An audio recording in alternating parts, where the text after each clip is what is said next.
So next ప్రశ్న వచ్చేసి which of the following country has the maximum tiger population in the world అనమాట. So మనకి పులులు, పులుల సంఖ్య అత్యధికంగా, అంటే పులుల యొక్క పాపులేషన్ అనేది అత్యధికంగా ఏ దేశంలో ఉందని చెప్పేసి అడుగుతున్నారు.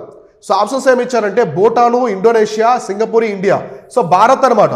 సో మన ఇండియాలోనే ప్రపంచంలో ఉన్నటువంటి 75%, సో 75% టైగర్స్ అనేవి మన ఇండియాలోనే ఉన్నాయన్నమాట. ప్రపంచంలో ఉన్నటువంటి మొత్తం ప్రపంచంలో ఉన్నటువంటి 75% పుళ్ళు అనేవి ఒక్క మన భారతదేశంలోనే ఉన్నాయి. అయితే పుళ్ళు అనేవి మన భారతదేశంలోనే కాదు, చాలా దేశాల్లో ఉన్నాయి. టైగర్ రేంజ్ కంట్రీస్ అంటారు. సో టైగర్ రేంజ్ కంట్రీస్ అంటారు. మొత్తం 13 దేశాలు ఉంటాయి. ఈ 13 దేశాల్లో ఈ పుళ్ళు అయితే ఉన్నాయన్నమాట. ఆఫ్రికాలో లేవు. ఆఫ్రికాలో సింహాలు ఉన్నాయి కానీ టైగర్స్ అయితే లేవు. టైగర్స్ మనకి ప్రధానంగా చూస్తే రష్యా కావచ్చు, తర్వాత చైనా ప్రాంతము, రష్యా, మనకి సౌత్ ఈస్ట్ ఏషియా అనమాట. అంటే ఏంటి, ఈ థాయిలాండ్, కాంబోడియా, వియత్నాము, మయన్మారు, ఇంకా మనకి శ్రీలంక, ఇక్కడంతా కూడా బంగ్లాదేశ్, నేపాల్, భూటాను, ఈ ప్రాంతాల్లో మనకి ఎక్కువగా టైగర్స్ అనేవి కనిపిస్తూ ఉంటాయి అన్నమాట.